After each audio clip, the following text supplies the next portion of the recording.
आज मैं 12वीं क्लास का इतिहास का एनसीईआरटी का बुक जो चैप्टर 12 है, औपनिवेशिक शहर, नगरीकरण, नगर योजना, स्थापत्य का दीर्घोत्तरीय प्रश्न लिख के आया। तो चलिए हम लोग देखते हैं।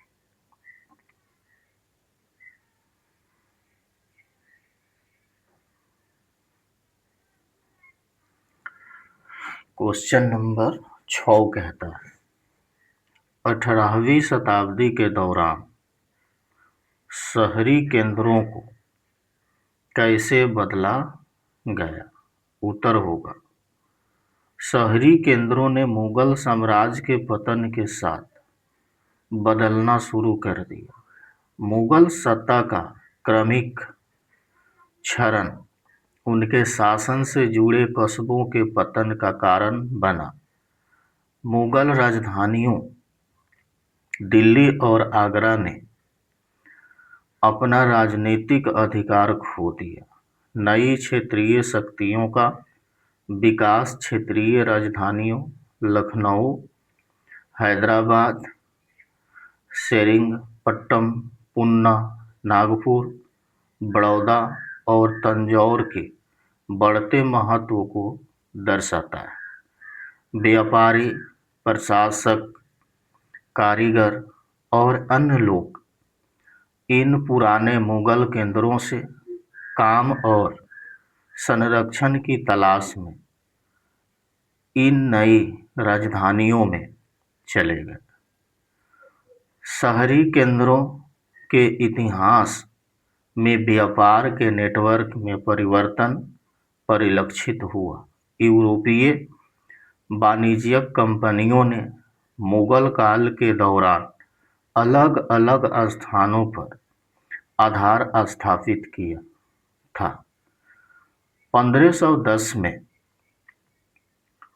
पणजी में पुर्तगाली, 1605 में मसूलीपट्टनम में डच, 1639 में मद्रास में ब्रिटिश और 1673 में पांडिचेरी में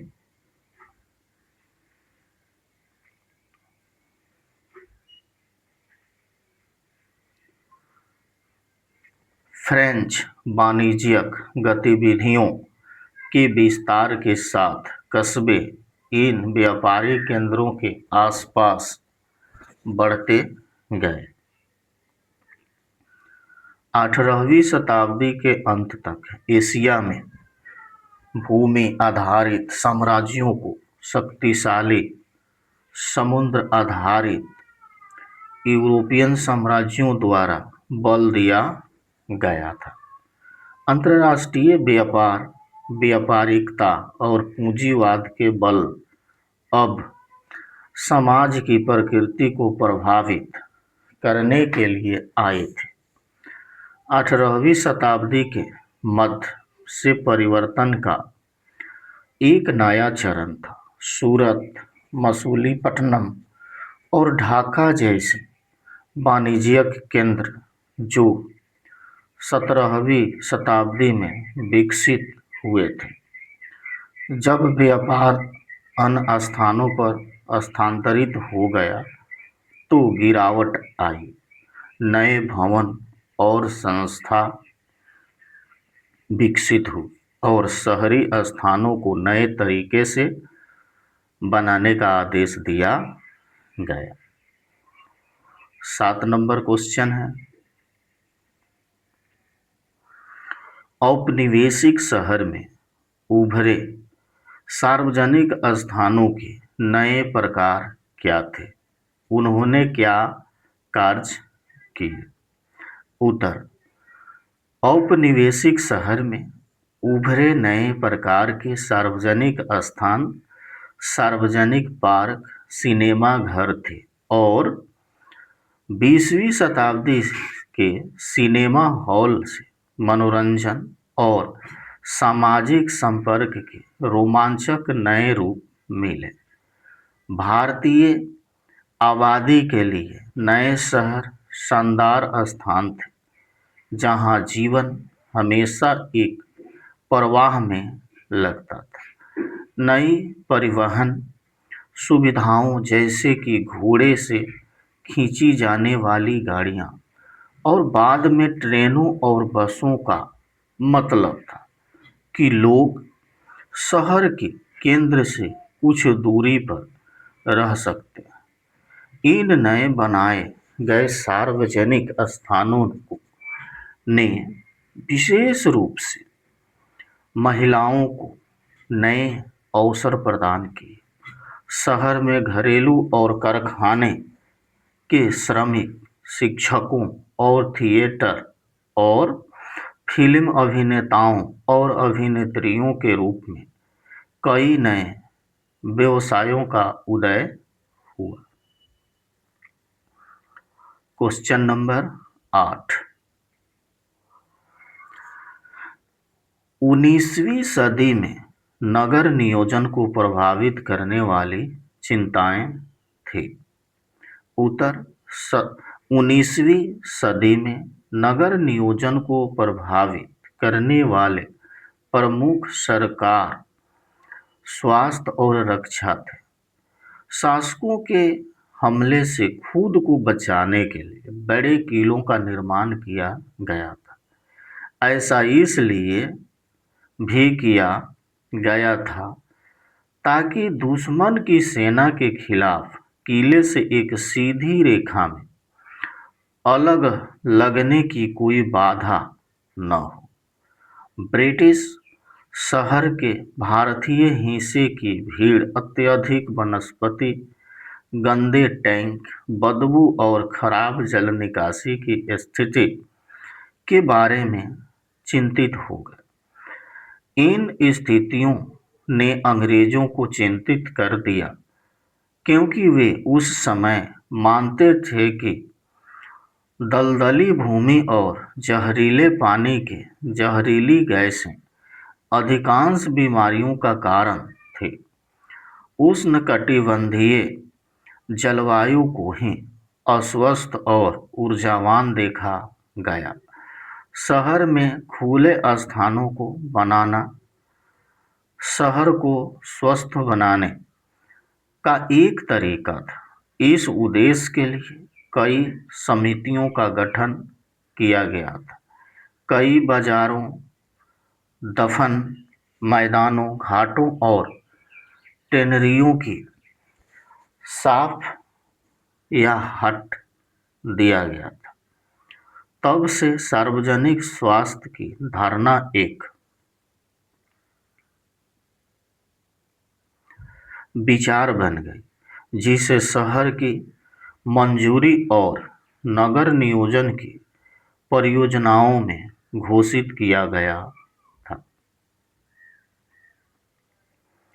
अब हम लोग क्वेश्चन नंबर 9 देखेंगे। नए शहरों में सामाजिक संबंध किस हद तक बदल गए? उत्तर होगा नए शहर भारतीयों के लिए दुस्साहसी थे, जहां जीवन हमेशा प्रवाह में लगता था। नई परिवहन सुविधाएं जैसे कि घोड़े के खींची जाने वाली गाड़ियां और बाद में ट्रेन और बसों का मतलब था कि लोग शहर के केंद्र से कुछ ही दूरी पर रह सकते हैं। समय के साथ निवास स्थान से काम की जगह का क्रमिक पृथक्करण हुआ। सार्वजनिक पार्क, थिएटर और 20वीं सदी से सिनेमा हॉल जैसे सार्वजनिक स्थानों का निर्माण मनोरंजन और सामाजिक संपर्क के रोमांचक नए रूप प्रदान करता है। शहरों के भीतर नए सामाजिक समूह बने और लोगों की पुरानी पहचान अब महत्वपूर्ण नहीं थी। सभी वर्ग के लोग बड़े शहरों की ओर पलायन कर रहे थे। क्लर्कों, शिक्षकों, वकीलों, डॉक्टरों, इंजीनियरों और अकाउंटेंट की बढ़ती मांग थी। सामाजिक परिवर्तन सहजता से नहीं हुआ। उदाहरण के लिए शहरों ने महिलाओं के लिए नए अवसरों की पेशकश की। मध्यम वर्गीय महिलाओं ने पत्रिकाओं, आत्मकथाओं और पुस्तकों के माध्यम से खुद को व्यक्त करने की मांग की। मानचित्र हम लोग देखते हैं। भारत के रूपरेखा मानचित्र पर प्रमुख नदियों और पहाड़ी श्रृंखलाओं का पता लगाइए। अध्याय में उल्लेखित 10 शहरों, जिनमें बॉम्बे, कलकत्ता और मद्रास शामिल है, और इस बात का एक संक्षिप्त नोट तैयार करें कि 19वीं शताब्दी में आपके द्वारा चिन्हित किए गए किन्हीं 2 शहरों, एक औपनिवेशिक और एक पूर्व औपनिवेशिक का महत्व क्यों बदल गया। उत्तर: प्रमुख नदियां सिंधु, झेलम, चेनाब, रावी, गंगा, जमुना आदि। प्रमुख पर्वत श्रृंखलाएं अरावली, विंध्य, सतपुड़ा आदि थी। भारतीय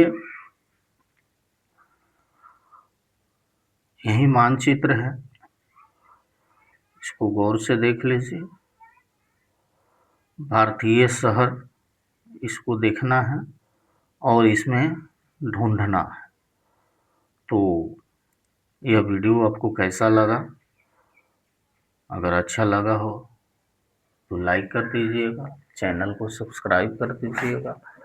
आपको अपना कीमती समय देने के लिए बहुत बहुत धन्यवाद। आपका दिन शुभ हो।